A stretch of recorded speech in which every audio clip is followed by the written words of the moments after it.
संभल के साधारण लोगों के बीच एक दिन आया जब बाल कटवाने का मशहूर नाम जावेद हबीब सपनों का सौदागर बन गया।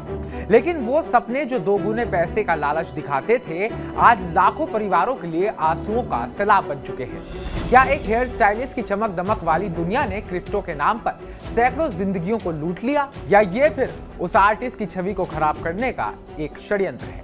आइए इस कहानी को खोलते हैं, जो सिर्फ ठगी नहीं बल्कि लालच और विश्वास की भी जंग है। इसमें कौन गलत है और क्यों इसमें जावेद हबीब का नाम सामने निकल कर आ रहा है, आपको सभी सवालों के जवाब देते हैं। नमस्कार, मैं उत्कर्ष प्रताप सिंह और आप देख रहे हैं TV9 भारतवर्ष। साल 2023 की बात है। संभल के सराय तरीन इलाके में एक हॉल सजा।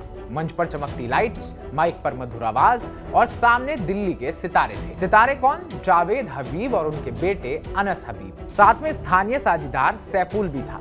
कार्यक्रम का नाम रखा गया पॉलिसिल ग्लोबल कंपनी का निवेश सेमिनार। लेकिन यह बालों का सेमिनार नहीं था, बल्कि पैसे उगाने का जाल था। लोगों को बुलाया गया, किसान, छोटे व्यापारी, गृहिणियां। वादा किया गया बिटकॉइन और बाइनेंस में निवेश करो, हर महीने 6% ब्याज पाओ, डॉलर में रिटर्न मिलेगा और कुल मिलाकर 50 से 75% का मुनाफा। शुरू में तो सब ठीक चला। कुछ लोगों ने छोटी रकम कमाई, थोड़ा बहुत रिटर्न मिला, विश्वास बढ़ा। फिर क्या, 150 से ज्यादा लोगों ने ऑनलाइन और नगद पैसे डाले, लाखों करोड़ों तक। लेकिन अचानक कंपनी गायब, फोन बंद, ऐप डिलीट और सपने चूर चूर। फिर पीड़ितों की आवाज आती है, हमारा भरोसा लूट लिया। कल्पना कीजिए, किसान जो अपनी फसल बेचकर 50,000 लगाता है, सोचता है कि बच्चे की पढ़ाई का इंतजाम हो जाएगा, या एक औरत जो घर का खर्च चलाने के लिए 20,000 जोड़ती है, आज वो सब सड़कों पर है, थाने के चक्कर काट रहे हैं। एक पीड़ित ने कहा, जावेद साहब ने कहा था मैं हेयर स्टाइल का बादशाह हूँ, निवेश का भी राजा बन जाऊंगा, आपको भी निवेश का राजा बना दूंगा। लेकिन राजा ने तो लूट लिया। एसपी कृष्ण कुमार बिश्नोई ने खुद शिकायतें सुनी। उन्होंने बताया कई सबूत मिले, वीडियो, मैसेज, पेमेंट रिकॉर्ड आदि। इस आधार पर राय सत्ती थाने में मुकदमा दर्ज कर लिया गया है। पुलिस की जांच में साफ हो गया, ये चिट फंड का क्लासिक केस है।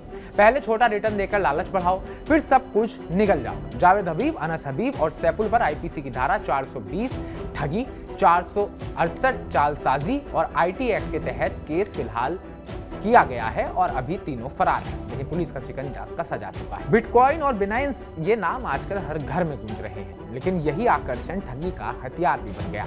जावेद हबीब जैसे नामी लोग आते हैं, स्टेज पर चमकते हैं और कहते हैं क्रिप्टो में पैसा लगाओ, अमीर बन जाओ। लेकिन सच्चाई, क्रिप्टो रिस्की है, लेकिन फर्जी ऐप्स और चिट फंड ज्यादा खतरनाक है।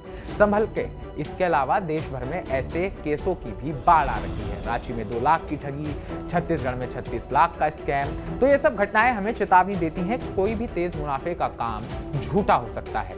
जावेद हबीब स्टारडम से स्कैंडल तक का नाम बन गया है। बाल कटवाने का वो नाम जिसके सैलून देश भर में है, लेकिन अब उनका नाम ठगी से जुड़ गया है। अभी तक उनकी तरफ से कोई बयान नहीं आया है। क्या ये गलतफहमी है या साजिश, ये तो जांच ही बताएगी। संभल की ये कहानी सिर्फ नंबर्स नहीं बल्कि टूटे सपनों की दास्तान है। पीड़ित अब न्याय की उम्मीद में है, पुलिस जांच कर रही है, लेकिन क्या पैसे वापस आएंगे? ये हमें सिखाता है कि निवेश से पहले सोचें, रिसर्च करें और लालच से बचें। क्रिप्टो अच्छा है, लेकिन फर्जी गुरुओं से दूर रहें। तो हमारी सपोर्ट को लेकर आपका क्या कहना है, कमेंट बॉक्स में कमेंट कर हमें जरूर बताइएगा। आपको क्या लगता है, सच में जावेद हबीब ने ही ये ठगी करी है या जावेद हबीब भी इसका शिकार है? बाकी ताज़ा अपडेट्स पाने के लिए TV9 भारतवर्ष को सब्सक्राइब करें।